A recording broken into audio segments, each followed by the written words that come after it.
पवित्र कुराण, श्रीमद भगवद गीता आणि पवित्र बायबल क्रूरतेचा विनाश करून मानवतेच्या कल्याणाची दिशा देणारे महान ग्रंथ. बीड. मानवी संस्कृतीच्या इतिहासात जेव्हा जेव्हा अधर्म, अन्याय आणि क्रूरता वाढली, तेव्हा तेव्हा ईश्वराने मानवजातीला योग्य मार्ग दाखवण्यासाठी दिव्य ज्ञानाचे अवतरण केले.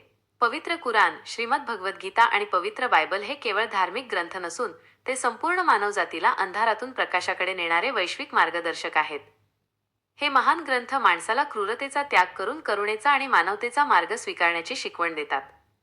अन्यायाविरुद्धचा लढा आणि डॉक्टर बाबासाहेब आंबेडकरांचा विचार या संदर्भात भारतीय संविधानाचे शिल्पकार डॉक्टर बाबासाहेब आंबेडकर यांचे एक विधान अत्यंत महत्त्वाचे आणि दिशादर्शक ठरते. डॉक्टर बाबासाहेब आंबेडकर नेहमी म्हणायचे की अन्याय आणि अत्याचार करणाऱ्यापेक्षा तो निमूटपणे सहन करणारा सर्वात मोठा गुन्हेगार असतो. हाच विचार वरील तिन्ही महान ग्रंथांच्या केंद्रस्थानी आहे. श्रीमद भगवद गीता या संदर्भात सांगते की धर्मो रक्षति रक्षितः, म्हणजेच जो धर्माचे, सत्याचे आणि न्यायाचे रक्षण करतो, धर्म त्याचे रक्षण करतो.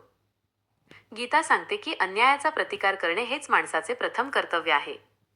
जिहादचा खरा अर्थ आणि मजलुमांचे रक्षण.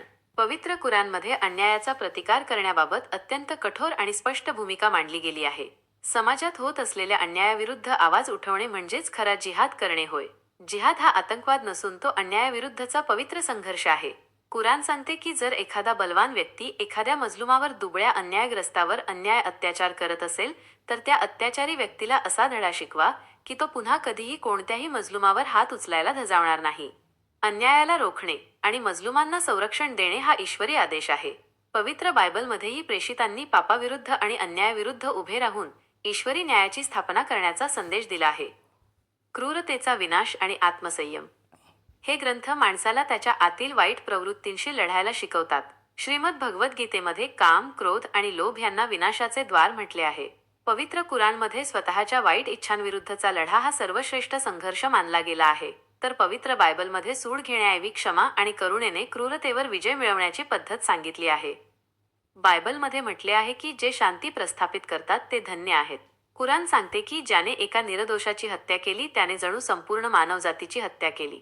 ही शिकवण क्रूरतेचा मुळापासून छेद देते आणि माणसाला दयाळू बनवते.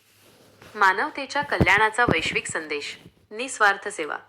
श्रीमद भगवद गीता सांगते की फळाची अपेक्षा न ठेवता केलेली जनसेवा हीच ईश्वराची खरी भक्ती आहे. समता आणि बंधुभाव. पवित्र कुराण सांगते की सर्व मानव एकाच ईश्वराची लेकरं आहेत. कोणालाही त्याच्या जन्मावरून श्रेष्ठत्व मिळत नाही, तर केवळ त्याच्या चांगल्या कर्मांवरून मिळते. प्रेम आणि करुणा. पवित्र बायबल संदेश देते की आपल्या शेजाऱ्यावर स्वतःसारखेच प्रेम करा. ही प्रेमभावनाच जगातून क्रूरता नष्ट करू शकते. संपादकीय निष्कर्ष. पवित्र कुराण, श्रीमद भगवद गीता आणि पवित्र बायबल हे मानवी कल्याणाचे जाहीरनामे आहेत. डॉक्टर बाबासाहेब आंबेडकरांनी सांगितल्याप्रमाणे आणि धर्माच्या रक्षणाची शपथ घेतल्याप्रमाणे आपण अन्यायाविरुद्ध मूक प्रेक्षक न राहता मजलुमांच्या पाठीशी उभे राहिले पाहिजे.